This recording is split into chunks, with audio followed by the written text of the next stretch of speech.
Hello there, it's Greg again and welcome back. I trust you've enjoyed the videos we've delivered thus far, and ideally you've been out trying some of those things in the marketplace with your customers. If you recall, so far we've looked at the broad overview of a sales process or an education process. We've looked at the meet and greet and how to manage that at 3 different levels, from an online inquiry, a telephone inquiry and a walk-in. We've looked at our qualifying or discovery stage, where we draw out as much information as we can. So you can see we're part way along our journey. The next stage now comes where we have to articulate our offering to our customer and perhaps persuade them based on some of the things that we've learnt in our discovery stage, and tailor our message back to them in that regard. So in this little video I'd love to touch on 2 key areas. That is, why should people buy from Fair Dinkum sheds, and then in particular the distributorship we're working for. I'd love to do that not just in terms of the features but in terms of the outcomes. And throughout the session we'll give you the opportunity to build some things at a local level as well, so we will ask for your involvement. And then finally we'll look at some of the tools we've got, such as multi-build and such as our iPhone application or our smartphone application, that we can use to get the customer involved in our presentation. So there we go, there's a flow for today, and in the following videos we'll move on to negotiation and bargaining and closing the deal and progression. Okay, so let's look at this whole concept now of articulating our message. One of the key mistakes we can often make is to go out and sprout lots of information about how good we are, how many customers we've got, how many sheds we've built. Fantastic. Now I realise it's all important, but it's got to be persuasive. And to be persuasive, it needs to be articulated in terms of that particular customer. Again, I'd love to give you just a generic example so that we can get our minds around the concept, and then shortly we'll come back and look at it specifically for Fair Dinkum sheds. Our generic example I'd love to look at is the Olympic Games. Now you might all recall, no matter where you are in the country, I guess you'll recall Sydney winning the Olympic Games in 2000. The bid was actually in 1993. Could you imagine if you were asked to go and give that presentation in Monaco to the 92 delegates, and you stood up there and you said, look, the reasons that you should have the Games in Sydney were these. We've got a great sporting culture. We've got a temperate climate. We're a multicultural city. We've got a safe city. The sporting arenas are already in place, and we've got a great transport system. And it's a beautiful city. Now they all sound quite, I guess we're enthusiastic about them and they're relevant. But are they persuasive? So there they are there. And as I ran through them, did it persuade you that you should have the Games in Sydney? We'll look potentially, but it could be deeper. I'd like to talk about now what I call a cascading level of implications. You'll be aware that a rapids or a waterfall generally flows down a number of levels. The same way, if we can get our message flowing down or stepping down a number of levels, the customer gets it, and then our message becomes powerful. Let's look at what I mean. Let's assume we have, and it probably wasn't quite like this, but let's assume that we have 2 groups of individuals who are making those decisions. Let's say there's the athletes and then there's the administrators. For the athletes, what makes a good Games? Why are they there? Why have they been training for the last 4 years? Surely it's to win a medal and achieve the best they can or perform the best they can on their day. So therefore, the messages that we need to deliver to them are all about, how can I achieve the optimal outcomes and get myself a medal on that day? Why Sydney should come back to helping them win a medal. Over here we had the administrators. What makes a good game for the administrators, or good games for the administrators? Isn't it about, these days, making a profit? After Munich it's probably about safety, and after Atlanta it's probably about efficiency. So anything we articulate needs to come back to those levels for the administrators. So let's start. Let's look at one of those features. We've got a great sporting culture. So if I was to say to an athlete, the beauty about having the Games in Sydney is we've got a great sporting culture, they'd go, yeah, but is that going to help me win a medal? Well, I think it could. Let's look at the cascading level of implications. The beauty about having the games in Sydney is that we've got a great sporting culture. What that means is that the town folk will get out and support every event. They'll even go to the heats of the athletics, and you'll find that we'll have 80,000 people in the stadium just for those heats. What that means is the atmosphere will be absolutely electric. And that means that your adrenaline will be charged on the day. And when the gun goes, you will mentally and physically be at your best position to give yourself your best chance of performing at your optimal level and therefore winning a medal. So there you can see I went through a number of steps, and the key thing was to say, this means, or that results in. Those little steps on are the things that articulate it and make that powerful. Let's go back to the same feature. The beauty of having the games in Sydney is that we've got a great sporting culture. But now I'm talking to the administrators. Mr. Administrator, the beauty of having the games in Sydney is we've got a great sporting culture. What that means is that people will be super enthusiastic to get out and see all the events. They'll go even to the heats of the athletics. We'll have $80,000, not dollars, but people at the stadium to watch those heats. That means that people will fill the stadiums for every event, which means you'll maximise ticket sales, which will give you your best chance of obtaining a profit for the games. So you can see there, the same feature, but articulated slightly differently for two different customers. Now I believe I could run through most of those and come up with the same thing. Multicultural city. So what does that mean to an athlete? That means that we're going to be able to offer, and you'll be able to find, food that suits all people from all different cultures. In turn, that means that your stomach won't be upset, or body won't be upset, and you'll be able to be at your best for the games and therefore give yourself your best chance to win a medal. There we go, the same concept. Okay, enough. So there's a simple generic example. All right, so let's bring that concept back to fair income sheds. If I was to articulate, the same way we did for the reasons why people should use Sydney or choose Sydney for the Olympic Games, if I was to articulate a dozen or more reasons why people should buy from fair income sheds, I might get all enthusiastic and start like this. I think we should choose fair income because we use Australian steel. We offer a wide choice of colours. You know what, we're experts at helping you get council approval. We'll provide DVDs and manuals if you want to install it yourself. Our sheds can be designed, or are designed, so that you can extend them later. All our buildings are easily and customised to suit your particular environment. Our plans are site-specific. Engineering designs or engineering calculations are provided by fair income sheds. We actually have our sheds rated for local wind conditions. We've been working for over 18 or more years in this particular market. We have national buying power. We've built over 180,000 buildings. We're Shed Safe accredited, and we've got 155 or more local distributors. There we go. So, is that persuasive? Well, we got excited there for a while, and I guess it does help. But what does that really mean to the client? Let's pick out just 4 or 5 of those and drill down using that cascading level of implications. The first one I want to touch on is the fact that we've built over 180,000 buildings, or created over 180,000 buildings or sheds. So what? I want you to ask yourself. Well, how about this? Dear Mr. Customer, Fair Dinkum has built over 180,000 buildings or sheds for their clients and customers. What this means is that we've struck many different situations over many years of building. Therefore, your situation, your design, your environment won't come as a surprise, and we'll be able to tailor something we've already done using past experience to meet your needs. The bottom line is we won't be learning at your expense. Another, we're Shed Safe accredited. So what? The customer might mentally ask.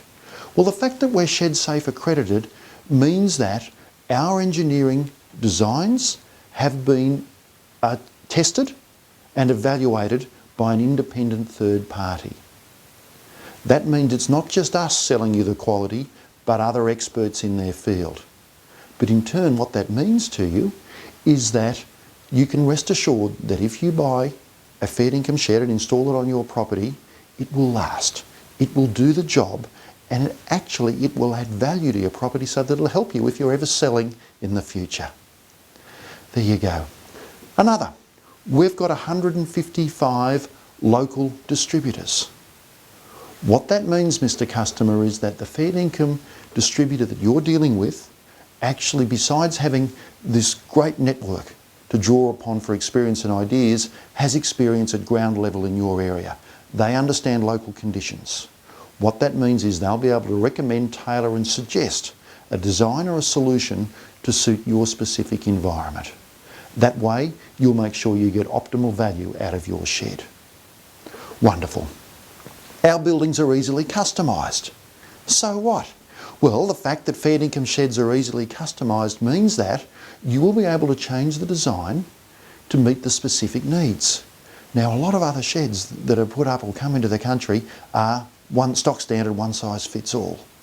Your precious boat, tractor, motor vehicle, whatever it might be that's going into that shed may require some specific ventilation, light, or even access via the doors. Because you're choosing fair income, we'll be able to customise it for your current and future needs. Fair income sheds provides engineering calculations. Now, what that means, Mr. Customer, is that whenever fair income does a design for anyone, and particularly for you, Mr. Customer, we will provide engineered quality drawings that are done using our very clever systems. That will save you up to $500 because an engineer would normally take 8 hours to go through that sort of drawing and design.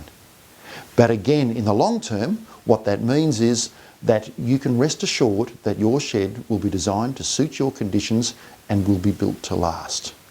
It won't come tumbling down over all your goods and chattels. There we go. So there's a number of examples of how we've used that method of thinking about the feature and then tailoring it to suit the individual needs of the customer. So we've done that now at a generic level, but at your local level, for the distributor that you're working with, there are also a number of reasons why we should work, or the customer should work with us. I'd love to give you, put me on pause perhaps just for a second or two. Actually, a second or two is not right. Maybe 2 or 3 minutes. And we've got a little training sheet or a training tool. Could I get you to write down a dozen reasons why people should buy from you locally, your business? And then go back and put the cascading level of implications underneath that. So if it's, we've been in town for 30 years, ask yourself the so what this means to you, Mr. Customer, is. I promise if you start to write those things down, they will begin to become more ingrained in your culture as a habit in the way you sell. So there we go. I'll pause for just a couple of minutes, come up with 12 reasons why people should buy from your local distributor, and then put underneath those the outcomes or the benefits, those cascading level of so whats for the customer. I'll see you shortly.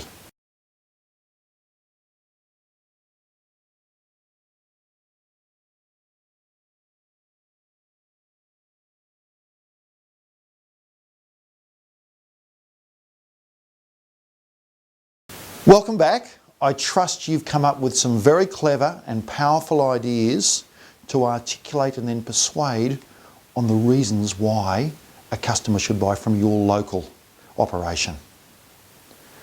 There we go. I'd love you to practice those skills. Always talk where you can in terms of outcomes for the customer.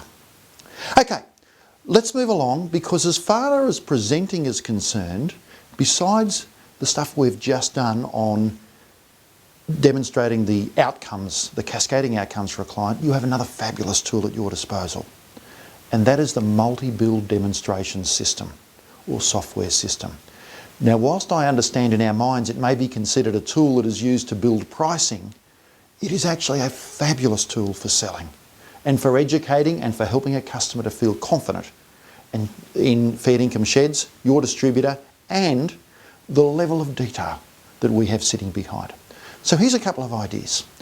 Firstly, if you have a facility where you're able to go on a bit of a tour or a walk around, once you've done that, bring them back into the office to go through multi-build. If you don't have that facility, have your discovery or qualification discussion, show them some of the samples you've got around, and then come back into the office and sit down to go through multi-build.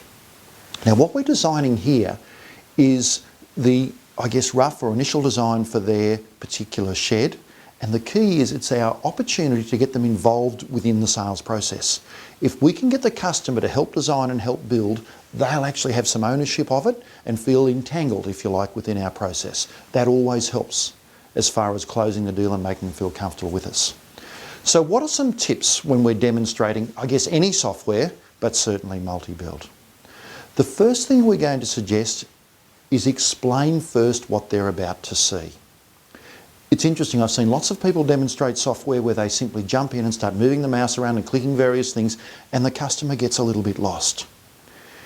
If you go through a process where you explain what they're about to see and what the outcome will be, the same as we've done with our sales process, you will find that they comprehend and take in the information a little better. There's also another very powerful persuasion tool inbuilt within that technique.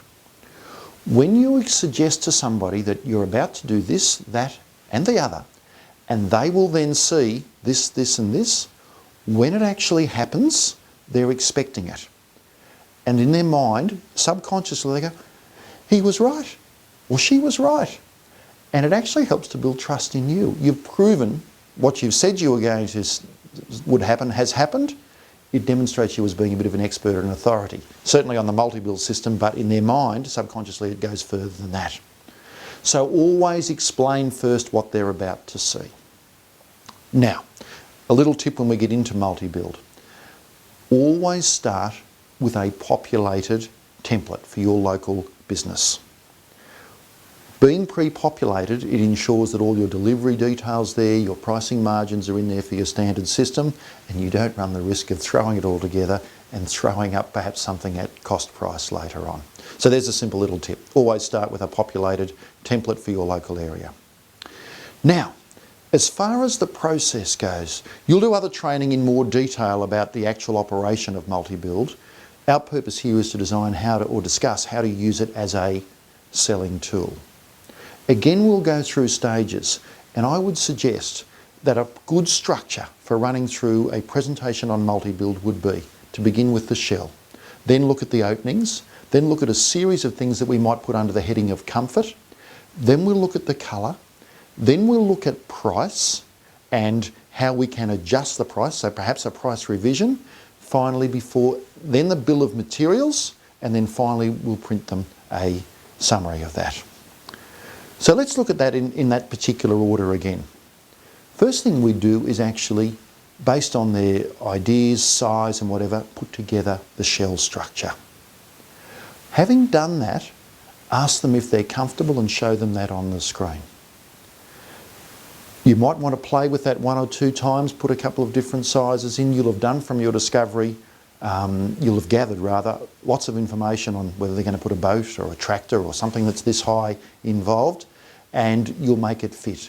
Always go back and say, now I've done it this way because, which comes back to the needs of the customer that you've discovered. I'd then move on to the openings. Now with the openings we can look at doors and windows. Again, explain why you're doing things and put a couple of options of doors in. Ask them what they think and say there is another option, and put the other door in. Now, it might be at this point, if you've got a customer that is engaged and is a bit computer savvy, you might allow them to actually drive the mouse themselves. I'm not suggesting always, you get a feel for your customer. But if you can do that, wow, they really are building their own shed and they've got ownership of it. So it's something to try, see how it works for you, and again, do it with customers who appear confident. Now the risk you run there is that you may lose a little control. So again, I'd be sitting beside them, working the mouse and maybe taking it back from time to time to work them through. Once you've done the openings, the doors and the windows and moved them around a little bit, I would start to use the 3D facility and actually show them how it looks from a three-dimensional perspective, rotate it around. Now interestingly, doing that gives them a great perspective, but I also think it demonstrates how technically advanced fair dinkum sheds are. I know the software program mightn't have a lot to do with the actual shed, but in their mind there's a connection that's made, oh, gee, fair dinkum, these guys, they've got everything sorted out and they're very technical. What they see on the computer relays in their mind to the quality of the goods that they will eventually get. Let's move on to the comfort area. In comfort, we would normally touch on 3 key areas. We'd look at insulation, how we're going to heat or cool the facility, discuss that with them and show them a couple of different options on the multi-build. Get them to agree, and this is always key, get them to agree on, having showed them a couple, which one do you think you'd prefer? Okay, good. Roof ventilations, otherwise known as the whirlybirds. You know, what are we going to put in and where? Show them and add that in, and you can see we're actually building the shed as we go along. And then finally look at the lighting, another key area. Having got all that, and with the customer reasonably comfortable with the design of their shed, I'd move on to the colour. And here's where you start to discuss the colour of the house, the colour of the surrounding buildings or what it might be, and see whether we can match, and if it is necessary to match. Having done the colour, we just say, well, okay, that effectively is our initial design. Now I'd hit the price button, and it will bring up for you on the left-hand side the budgetary figure that we've put in. I would show that to the customer before we print it and say, there we go, that's $3,700 based on the design we've put, and ask this question: how does that fit around your budget? Now you might get a, yes, that's okay, that's a bit more than I thought. They'll probably never say that's well under what I thought. However, if you see you get a shock, oh no, that's well over. Oh, okay, well that's good. Let's redesign it. Can you see what we're doing? We're actually giving the opportunity to throw a budgetary number out first before we put our final proposal in. And this gives us the opportunity, I guess, to marry us with a budget. This is the time to establish what the client's budget is. So there's that $3,700 as an example. How does that fit? Oh, it's a little bit over what I was expecting. The question you've got to ask straight back is, oh, okay, so what were you expecting? Now, I think then you'll have diffused the price question to the point where they'll say, well, look, I was only thinking at around about $2,500 or just under $3,000, whatever it might be. Okay, let's redesign. So here's your opportunity now to go in and actually do some redesign. Before I hit the button, if you haven't already got the timing question out, here's your opportunity. When were you thinking about installing the shed or building the shed? The reason for that is you can use this as a lever to close, because if it's 12 months away, you'll say, well, the price I'm going to give you is relevant for now. But we might, if it's 12 months away, there'll be a challenge with, you know, consumer price index, cost of materials, whatever it might be. That often is the key to draw out whether they're really ready to buy now. So if we get a positive and it says, yeah, pretty much straight away within the next couple of months, fantastic. Well, let's look at what price we can do for you now based on that. And ideally with your redesign, you'll come up with a new figure that is within a reasonable frame of their budget. Okay. The next thing to do, once you've got that and you've got sort of agreement, you can see we're just getting little agreements all the way along. What we do now to add further weight to the quality and value that we offer is quickly show them the bill of materials. It's really powerful because initially all they've seen is the design and then they've seen the cost. If we can show them behind the scenes, and just a quick look at the bill of materials, it adds all this weight because it's pages. And they go, wow, I'm getting all that. I can now see the value in my $3,500. Be careful, word of warning, that bill of materials can show the cost price. So just be aware that you don't leave it too long or move down to that area where that is. And that's, I guess, when you need to have control of that mouse again. Okay, having done that, this may be an opportunity for a trial close. An opportunity to say, how does that all sound? If you're comfortable, I can print that out for you. And that effectively is getting you the order there and then. Now, some of them you'll be able to grab, having been through that process, be able to grab at that point and get them to sign up. If not, our current process is we print it out anyway and we give them a copy.